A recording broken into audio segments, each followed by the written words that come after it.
scale sui cittadini di causa. E nonostante quelli che si chiamano, per esempio, se mi sbaglio, i fondi incomprimibili, cioè le spese di personale che sono diminuite, le spese per rimborso dei prestiti che sono diminuiti, parlo sempre rispetto ai bilanci precedenti, nonostante i tagli che ci dicono essere stati fatti in modo lineare nei contributi alle associazioni, abbiamo un aumento della spesa che supera l'1%, questo è abbastanza incomprensibile.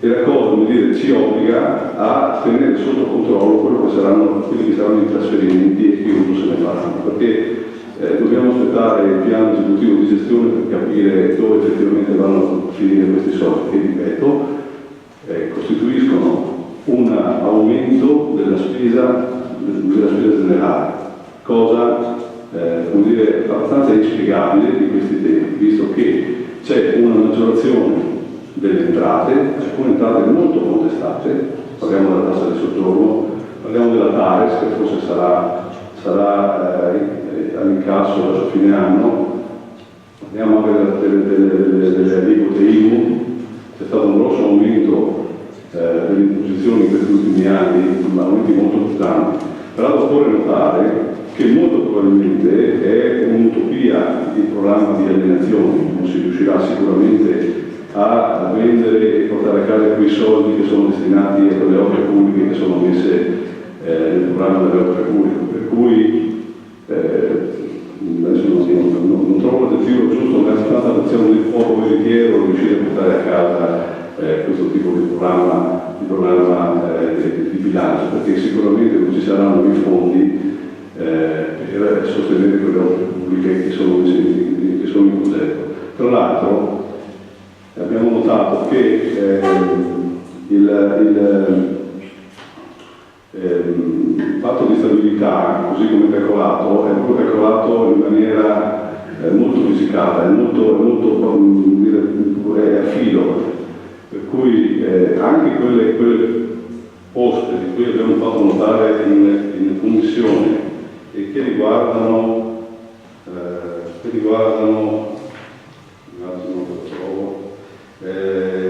quello che segnala l'organo di revisione, e cioè ci è stata data una risposta sul fatto che non sono stati messi nei quadri economici delle opere le somme per gli accantonamenti per rapporti bonari. Queste cifre noi non le conosciamo, però data la necessità della differenza tra il patto della stabilità e l'obiettivo, potrebbero essere importanti sotto questo punto di vista. Io non faccio il tifo per non rispettare il patto di stabilità, naturalmente, no? Però noi stiamo giocando, stiamo facendo proprio amministrazione ordinaria, sostanzialmente, cercare di far lavorare al massimo i conti. E quindi, visto, ripeto, che c'è questo aumento della spesa pubblica, sostanzialmente, la spesa in generale, aumento importante, avevo fatto un conto circa 400.000 euro in più dell'anno scorso in generale, dovremmo verificare poi alla fine quello che nella sostanza saranno i trasferimenti verso le attività che comunano la posta. Per cui, oltre al fatto per definizione, ci sono altri elementi che ci portano a votare il contrario. Grazie. Altri interventi? Consigliere Tavolo, prego. Sì, la mia è una domanda che riguarda il piano annuale delle opere pubbliche, il programma, nel quale si legge che sono previsti nel primo anno, cioè in questo anno corrente 2013, una spesa di 150.000 euro per adeguamento agli edifici scolastici alla normativa. Allora, mi è stato spiegato dal dirigente del settore servizi tecnici, ingegner Lazzarini, che in questi interventi, adeguamenti, sono interventi che riguardano praticamente quasi tutti gli edifici scolastici, ma non vi è tra questi nessun intervento che riguarda la scuola infanzia Virginia Maniati di San Giorgio di Vivenza, in particolare per dare una soluzione al problema che va avanti da qualche tempo e che è stato da noi posto all'attenzione della Giunta del Consiglio con varie interrogazioni, alle quali l'assessore Teso ha risposto dicendo che sarebbe stata data la massima priorità e che in tempi brevi sarebbe trovata una soluzione per quel problema, ricordo, della mancanza di un ambiente dedicato al riposo pomeridiano dei bambini. E quindi c'è un uso promiscuo di una sala che al mattino ha una funzione e al pomeriggio ne ha un'altra, con un notevole disagio per i bambini e per il personale. E su questo intervento, da come mi è stato spiegato, su questo problema ancora non vi è una copertura finanziaria, quindi il bilancio che stiamo per votare non pone le premesse economiche per risolvere il problema. Chiedo come mai non sia stata, come dire, mantenuta fede all'impegno assunto in risposta alle nostre interrogazioni e come mai questa scuola dovrà attendere ancora un altro anno. Grazie consigliere Favaro. Sono altri interventi? Non sono interventi. Do la parola al sindaco. Chiedo una considerazione da pubblico commesso, dove ha trovato il dato che si riferisce al 22% di aumento di tassazione, se mi dice sull'immobilizzazione. Ecco, mi può spiegare il calcolo che ha fatto per venire al 22% di aumento? Io posso vedere un calcolo dal bilancio di previsione del 2013 di 3.053.350 rispetto alle previsioni ispettive dell'esercizio 2012, 18.733.139 sono del 22%, il 2,4% in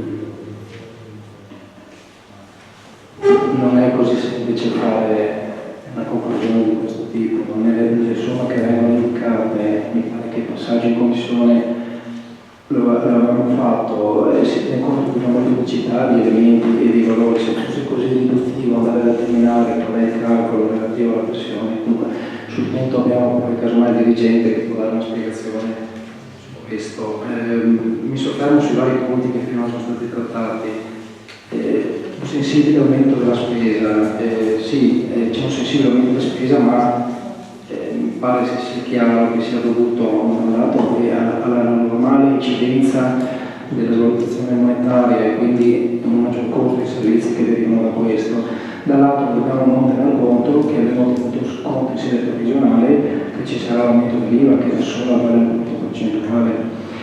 Per quanto riguarda invece il piano delle opere pubbliche, si ritiene, non ricordo chi l'ha detto, irrealizzabile.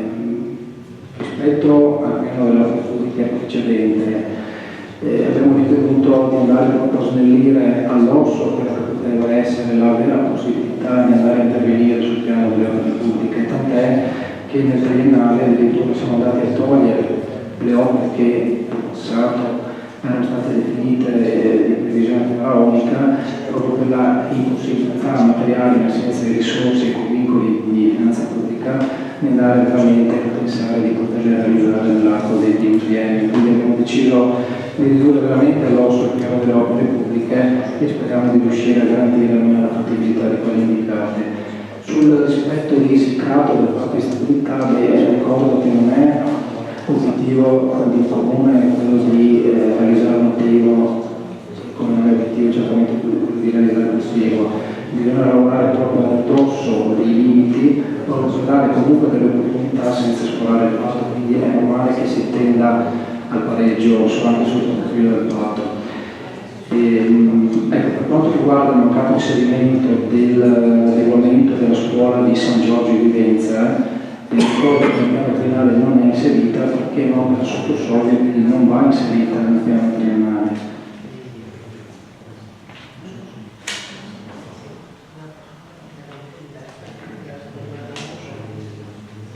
Ecco, mi segnala l'assessore dei lavori pubblici che è un'opera completamente diversa rispetto a quella che è la necessità richiesta al lavoro, insomma. Grazie Sindaco. Se non ci sono altri interventi chiudiamo la discussione. Dichiarazione di voto terzo. Grazie Presidente. Lo diceva prima anche il capogruppo commesso, in realtà sarebbe da dire che la posizione di un amministratore pubblico in questo momento, in questo contesto storico, non è senz'altro invidiabile. È difficile riuscire a far quadrare i conti, sia perché evidentemente c'è una situazione, come si potrebbe dire, liquida di governo centrale, quindi di un assetto istituzionale che difficilmente riesce a rispondere e non sta rispondendo attualmente alle esigenze sia degli enti locali che soprattutto dei cittadini, sia perché evidentemente ci sono talmente tanti vincoli e trasferimenti di capacità impositiva più che di risorse, che oggi come oggi gli enti locali stanno diventando di fatto dei meri esattori per conto terzi. Ciò però non deve distogliere la nostra attenzione da quello che è il problema di fondo e soprattutto dall'argomento che ci accingiamo a deliberare, cioè un bilancio di previsione che, come si è soliti dire, costituisce, diciamo, una sorta di disegno politico, perché al di là dei numeri un bilancio di previsione deve rappresentare le intenzioni di un'amministrazione rispetto a quella che è l'azione di governo locale. Tutti noi, parlo come antagonisti nella ormai prossima all'anno conclusasi campagna elettorale per le amministrative, avevamo un programma elettorale ed è giocoforza logica presumere che questo bilancio rappresenti l'attuazione o parte dell'attuazione del programma elettorale che la lista che amministra questo comune si era prefissa di attuare. È ovvio che come antagonisti noi non condividevamo il programma elettorale e in questo contesto non condividiamo neppure il disegno che si vuole attuare con questo bilancio di previsione.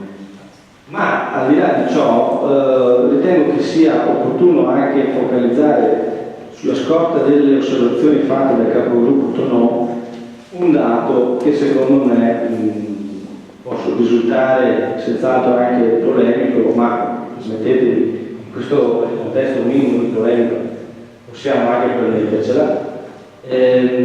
Se di fatto l'amministrazione oggi, per quei vincoli, lacci, lacciuoli che si trova a dover fronteggiare, viene quasi ridotta a dover gestire semplicemente l'ordinaria amministrazione, allora spazio per programmi, per attività, per sogni che al di là di essere stati messi nel cassetto o nel programma oggi vengono messi in un bilancio, ce n'è ben poco.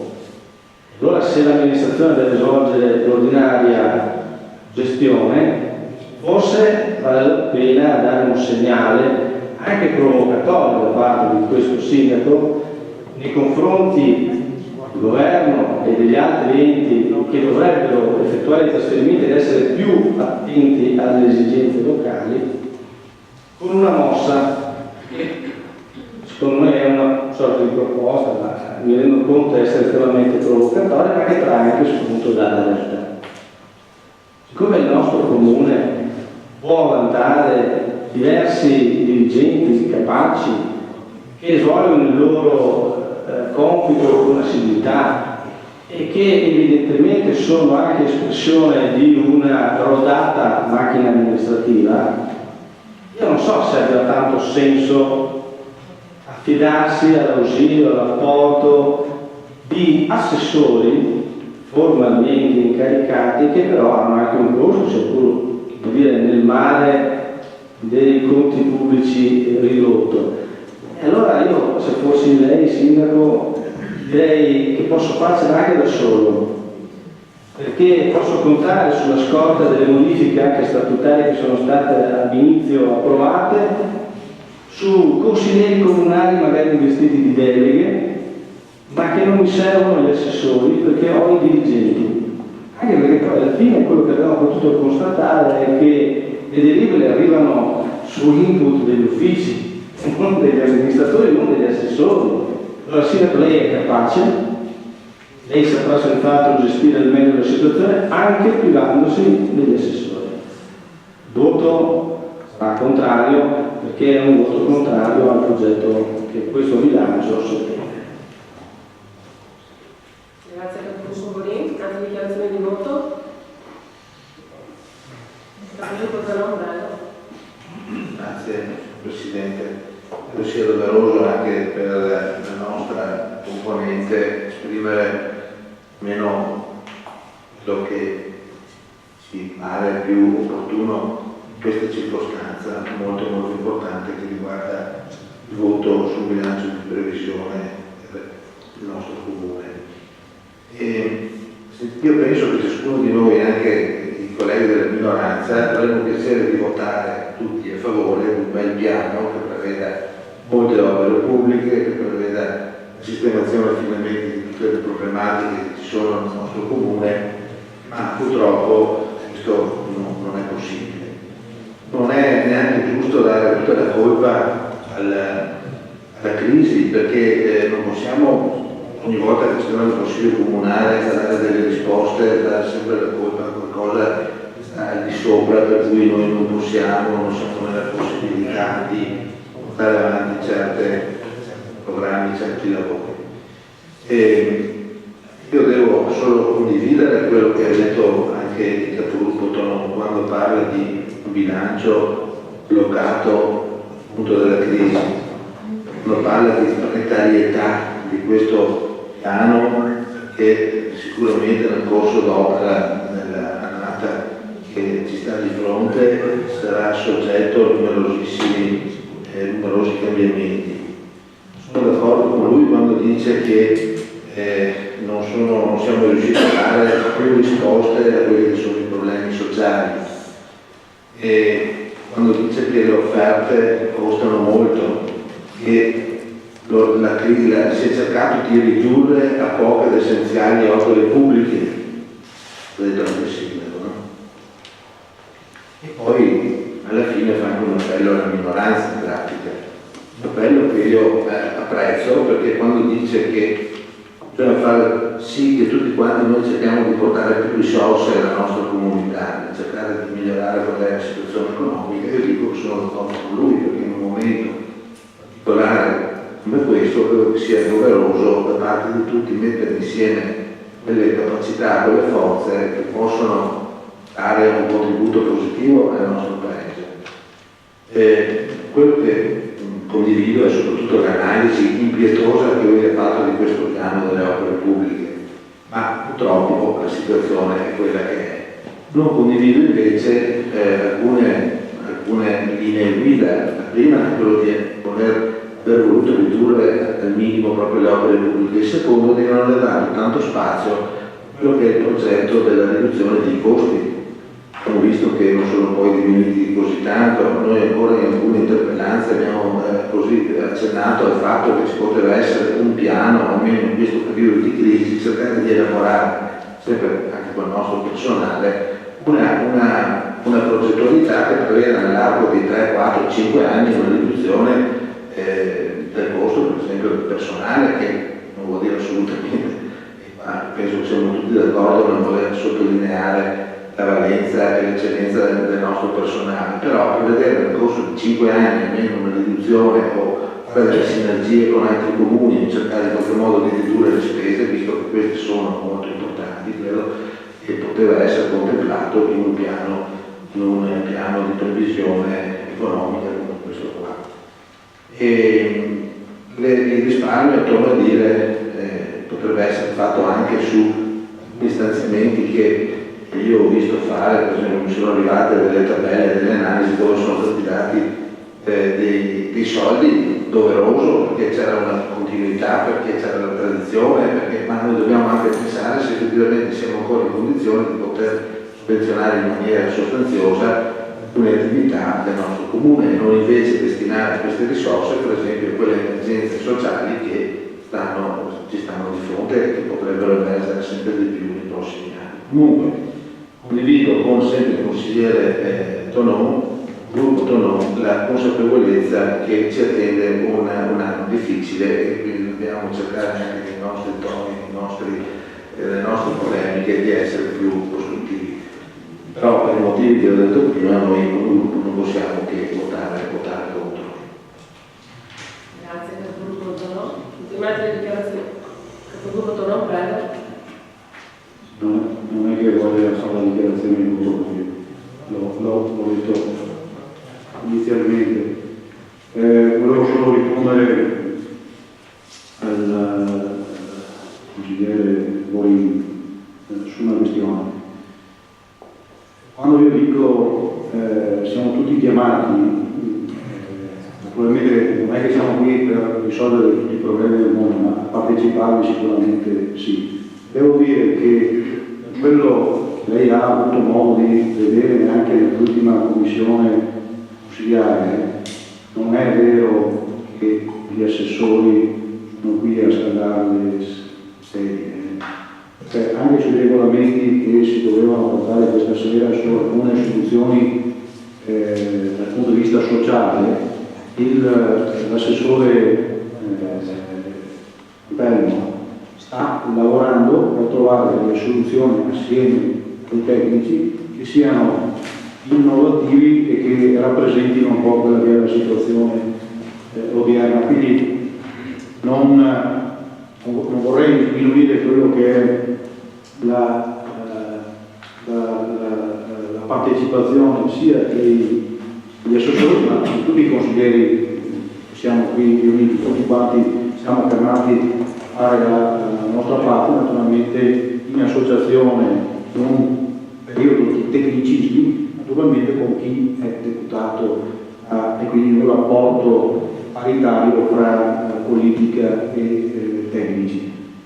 Poi per quello che riguarda gli aspetti della composizione del bilancio, è chiaro che il nostro bilancio ha un riferimento netto e deciso con quelli che erano i nostri programmi elettorali, che erano già scritti inizialmente, che erano quelli, non si è più messo l'urbanistica, cioè si è prima pensato a quelle che sono le attività sociali, quelle che sono le attività del lavoro o nel nostro programma, si è lasciato un rilievo diverso, scalarizzato, in memoria di quello che stiamo vivendo. Poi è chiaro che quando si fa un bilancio dal punto di vista organizzato ci sono diverse attività che compongono la vita amministrativa, che sono quelle naturalmente delle poste sociali delle famiglie. È chiaro che ci sono delle attività di commercio, ci sono delle attività sportive o delle politiche sociali o dei lavori pubblici o dell'urbanistica che naturalmente in questo periodo dovranno soffrire per la prevalenza quello che nel nostro programma ci siamo dati, quindi non è che non ci rendavamo conto nel momento in cui ci siamo proposti a questa città quello che sarebbe stato il nostro percorso nei prossimi 5 anni, anche nel attente dubbio di quello che ci riserverà il futuro. Quindi non mi sento di valorare la tesi che sostanzialmente questo bilancio non percorra un po' quello che ci eravamo dati dal punto di vista programmatico.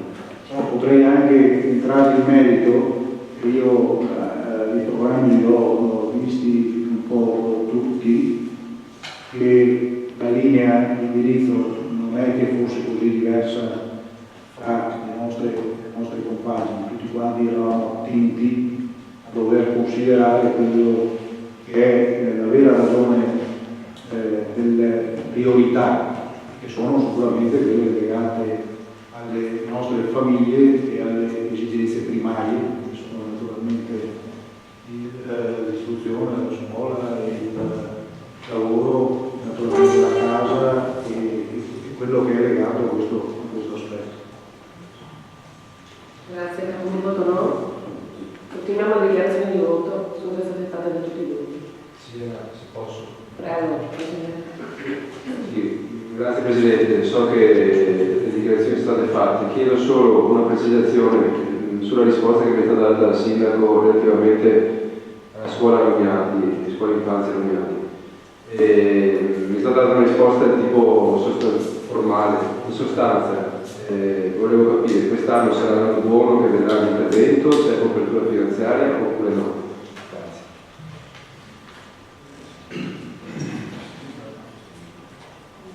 Allora, sempre il solito problema difficile di gente, la copertura finanziaria c'è e la somma può essere spesa in caso in cui ci sarà un allentamento o la riduzione comunque della percentuale da parte di stabilità.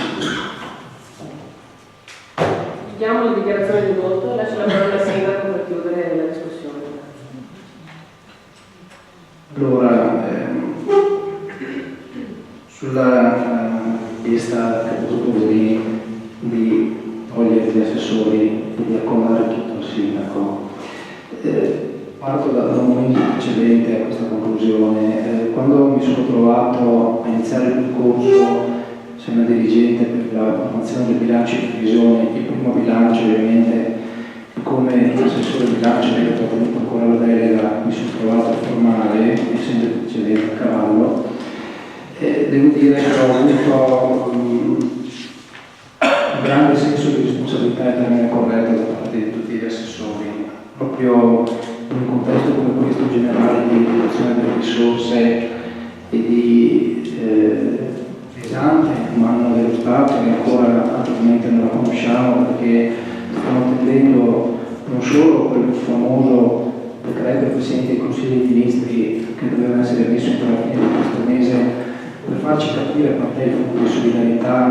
al quale il Comune di Cavour dovrà partecipare nella redistribuzione dell'IMU, ma addirittura stiamo ancora attendendo il decreto ministeriale del Presidente del Consiglio di febbraio che doveva dircelo relativamente alla novità precedente, quindi capiamo che stiamo lavorando veramente in corsa e giorno per giorno ci aspettiamo una risposta diversa da parte dello Stato, ma mai troppo gradita purtroppo. Ecco, devo dire che in questo contesto di difficoltà dagli assessori ho avuto un gran senso di responsabilità e hanno consentito di fare le operazioni nei rispettivi capitoli necessarie per raggiungere l'obiettivo della formazione del bilancio di previsione. Quanto al ruolo che gli assessori hanno e l'opportunità di revocare le deleghe per affidare delle deleghe ai consiglieri.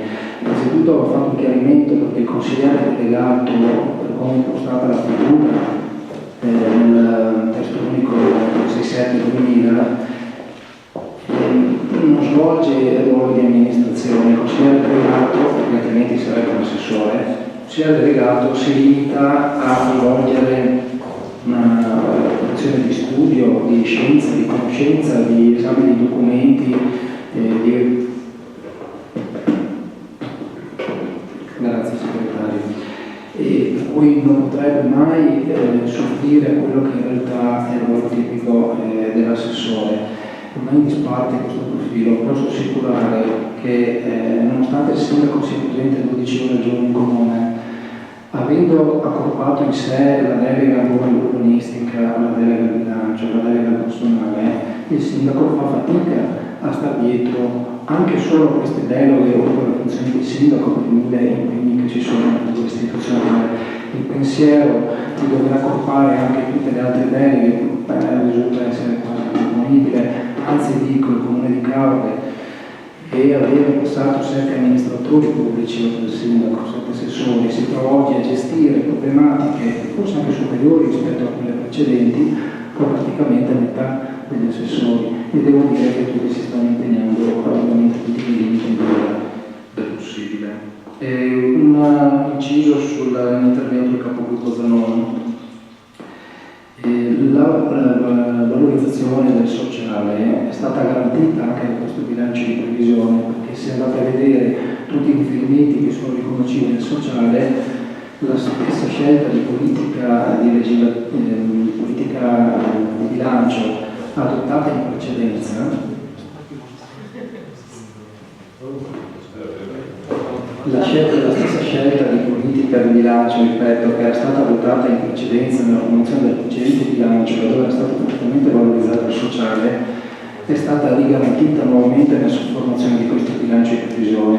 Avremmo voluto fare di più, ma in questa incertezza normativa derivante dall'insufficienza dello Stato italiano nei confronti delle amministrazioni territoriali, per quale ad oggi dobbiamo formare bilancio, perché siamo un comune turistico, dobbiamo dare la capacità rispetto agli assessori, ma di fatto non lo potremo fare semplicemente perché non sappiamo qual è il taglio. Abbiamo formato un bilancio in previsione del taglio massimo che ci potrà arrivare dallo Stato italiano. È evidente, come diceva Capogruppo, che nel momento in cui dallo Stato ci sarà una risposta, sperando non sia proprio quella negativa massima, dobbiamo intervenire con la variazione di bilancio per andare a finanziare tutti quei capitoli che comunque sono stati sottodimensionati. Sicuramente il sociale in questo momento di difficoltà è uno di quelli che andrà certamente a essere valorizzato. Cosa cambia rispetto alla formazione del bilancio precedente? Che quest'anno abbiamo avuto, tramite l'istituzione delle imposte di soggiorno, comunque la possibilità di finanziare anche quei capitoli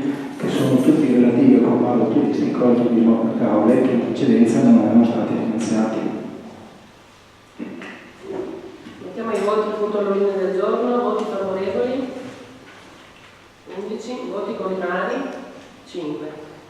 Punto approvato. Votiamo l'immediata eseguibilità. Voti favorevoli 11, voti contrari 5. Passiamo ora al prossimo punto all'ordine del giorno. Opere di culto, contributi ai sensi della legge regionale 44/87. Relazione al sindaco.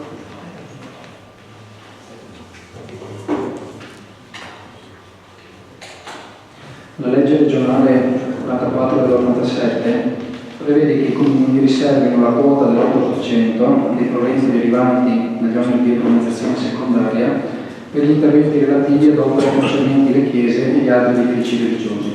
Con delibera del Consiglio Comunale di cui è il punto precedente dell'ordine del giorno, viene approvato il bilancio di previsione 2013 che prevede una somma a capitolo 3019 di euro 15.000 per contributi comunali da erogare ai sensi della legge regionale sopracitata. Rilevato che nei termini della legge in oggetto sono pervenute le seguenti richieste di contributo così riassunte. La prima, parrocchia San Gaetano d'Atiene, protocollo numero 35.496 del 30 ottobre 2012, Don Giuseppe Simoni. L'istanza è stata inoltrata al Comune dalla Regione Veneto, in quanto erroneamente inviata alla Regione.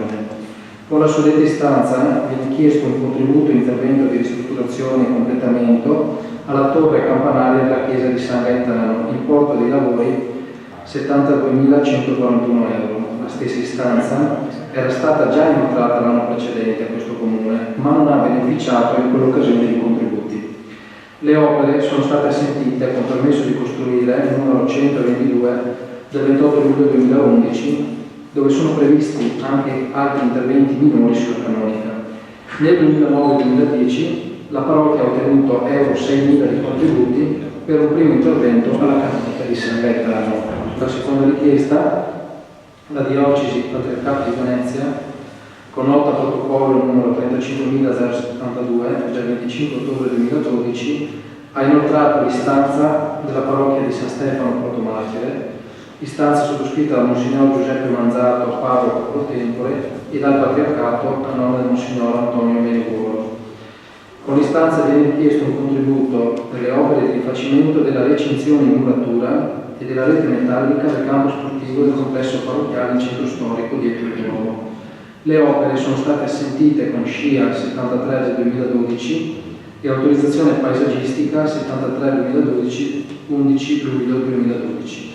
Dal computo metrico depositato, l'importo delle opere è di euro 36.435,45. La parrocchia in passato ha ottenuto contributi per l'intervento nel complesso parrocchiale e l'anno scorso un contributo per la ristrutturazione della scala interna alla torre campanaria.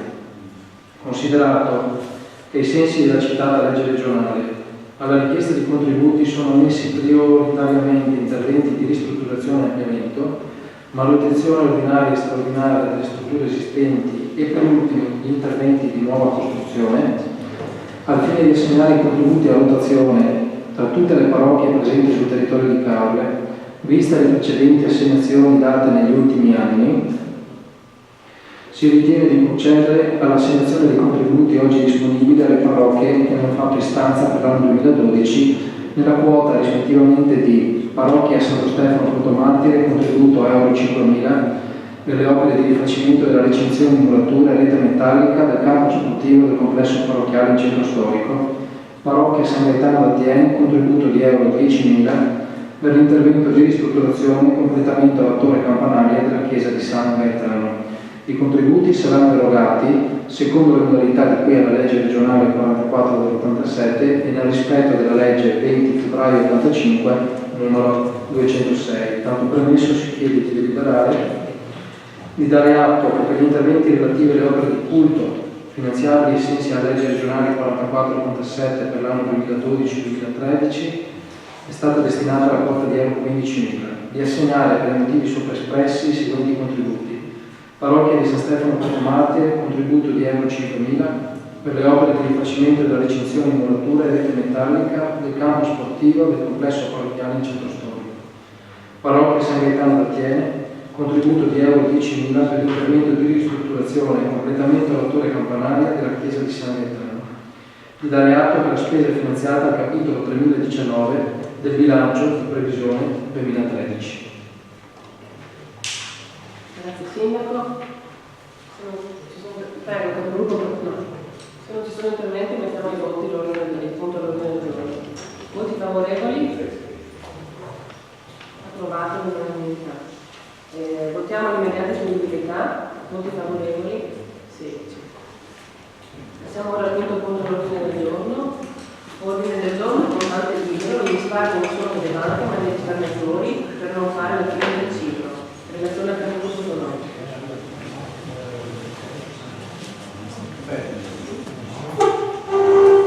Allora, credo che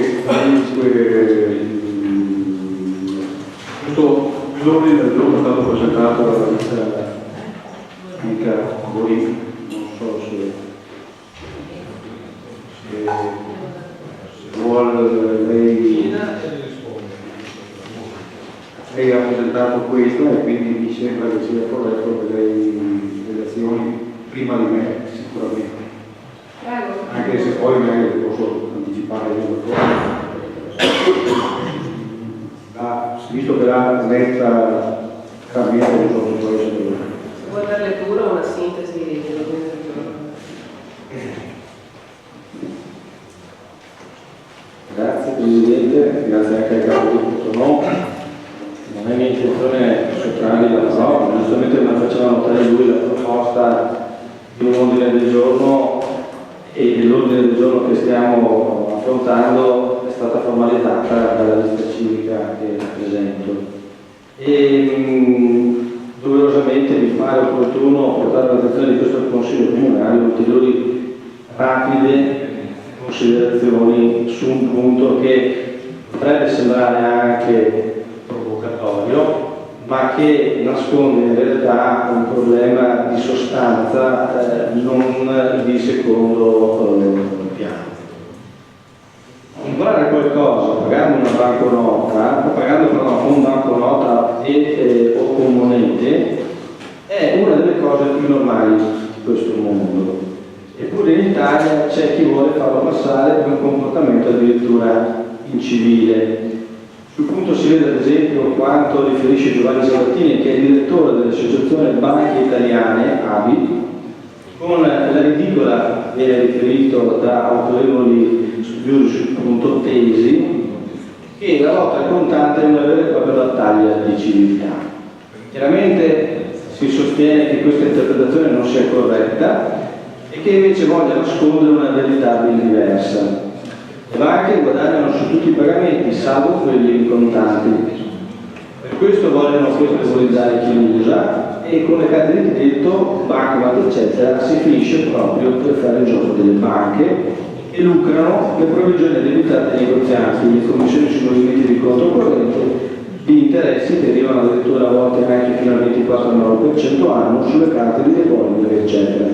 Inoltre costringono la gente a tenere i saldi, i soldi però sul conto, senza corrispondergli praticamente nessun interesse. Le banche italiane si sono addirittura inventate la campagna della guerra al contante, hanno costruito e finanziato War on Cash, che diffonde falsità del tipo: il cash, cioè il denaro contante, è superato, costoso, pericoloso, inquinante e scomodo. Uno degli leitmotiv delle banche, ripetuto come pappagalli dai giornalisti economici italiani, è poi anche che l'Italia sarebbe in forte ritardo rispetto all'Europa. Ebbene, anche questa è una frottola smentita dalla banca centrale tedesca. In Germania l'80% degli acquisti avviene in contanti, 80%. Anzi, la Deutsche Bank ha addirittura organizzato un convegno a difesa del contante, il Bargeld Symposium, che si è tenuto a Francoforte il 10 ottobre 2012, brevemente ignorato dalla stampa italiana. E i vantaggi del contante quali sono? Gli studiosi e dirigenti della Banca Centrale Tedesca dimostrano in modo inconfutabile che rispetto ai pagamenti elettronici il contante è più comodo, più veloce, più accettato e più rispettoso della privacy, più economico, più trasparente. Importantissimo poi rilevare come solo prelevando il contante e pagando con essi si ha un immediato controllo sulle proprie spese. Peccato però che alle banche faccia gioco come uno vada in rosso sul conto corrente per applicare gli interessi anche del 24%. Fonte, questo, dei dati rilevati riferiscono da Banca Intesa San Paolo, senza che ufficialmente vi sia usura perché sotto il stabile del tasso soglia. Tutti gli altri argomenti che, per carità, io evito di leggere perché l'ordine del giorno era particolarmente lungo e anche puntuale, ritengo siano condivisibili e trattandosi poi di iniziativa apartitica non espone ad alcun coinvolgimento ideologico se non a quello del rispetto del principio fondamentale della libertà e del rispetto a sua volta invece della libera esplicazione della persona attraverso un sistema di pagamento che è originario, nel senso che nasce prima della moneta elettronica e che soprattutto è alla base del mercato così come conosciuto a livello internazionale da millenni a questa parte. Ora, sostenere che non sia più possibile o quantomeno vada limitato oltre misura l'utilizzo del denaro contante appare, a mio modo di vedere, come foriero di una indebita e illegittima compromissione delle libertà individuali. Auspico che, ricordandosi poi alle motivazioni espresse nell'ordine del giorno, vi sia ampia convergenza su questo ordine del giorno e sono sicuro rappresenti un unicum anche nel panorama italiano e che possa quindi dare lustro a causa per essersi distinta nella difesa delle libertà. Grazie, capogruppo Morin. Gruppo Tonon, prego. Su questo ordine del giorno abbiamo dibattuto in maggioranza, abbiamo parlato. Sostanzialmente credo che non abbiamo nulla di contrario di approvarlo così come sta, anche se sostanzialmente nel metodo, come dicevo, ci sono due principi su cui gradirei soffermarmi.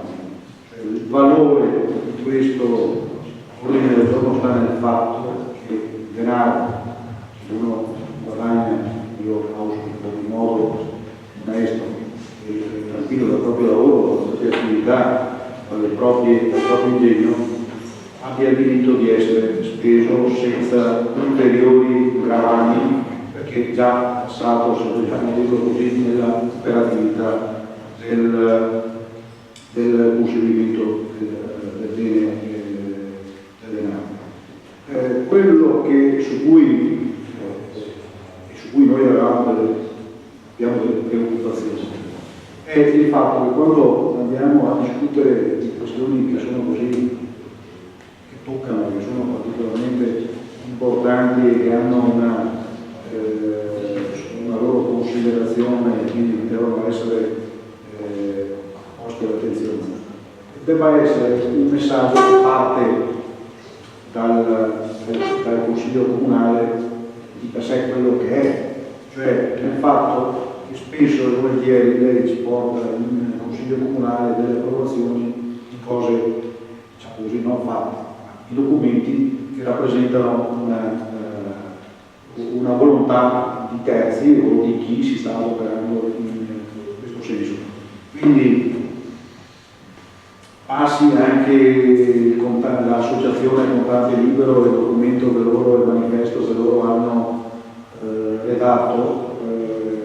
Credo che comunque il fondamentale, la cosa più importante non è il manifesto, che è quello che sostanzialmente è un'attività di un'associazione, ma sono le premesse, i rilievi, le considerazioni che sono state fatte e naturalmente la difesa che questo Consiglio Comunale vuol dare a quello che i cittadini hanno loro denaro e riescono a salvaguardare, che non sia motivo di essere ancora vessato con rilievi o addirittura ulteriori tassazioni. Quindi speriamo che la prossima volta ci si fermi un po' più a quello che sono le questioni del nocciolo del governo, di un'approvazione del documento che è in atto. Grazie per il gruppo, no? Il gruppo Borin, prego. Grazie Presidente, quindi se ho ben capito ci sarà un voto convergente della maggioranza.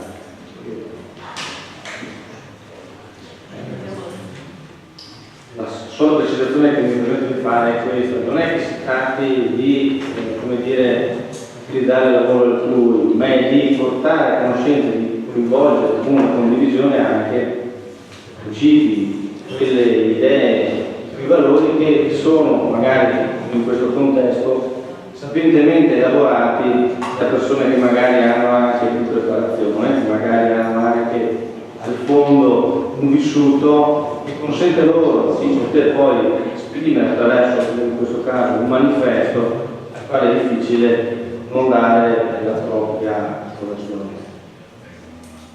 Grazie, mettiamo ai voti il quinto punto dell'ordine del giorno, voti favorevoli, 16, si approva all'unanimità.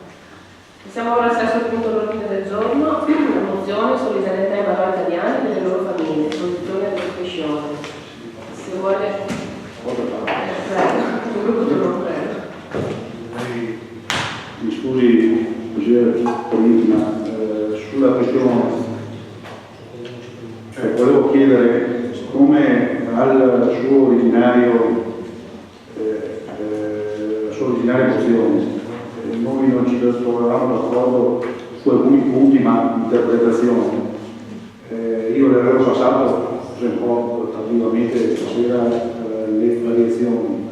Non so se così come erano potevano andare bene, altrimenti chiedo al Presidente del Consiglio qualche minuto per eventualmente puntualizzare le nostre osservazioni. Su queste le possiamo fare così in sede di discussione pubblica. Grazie Presidente. Il capogruppo Tononi in realtà, come giustamente riferisce lei, noi la proposta, diciamo, di emendamento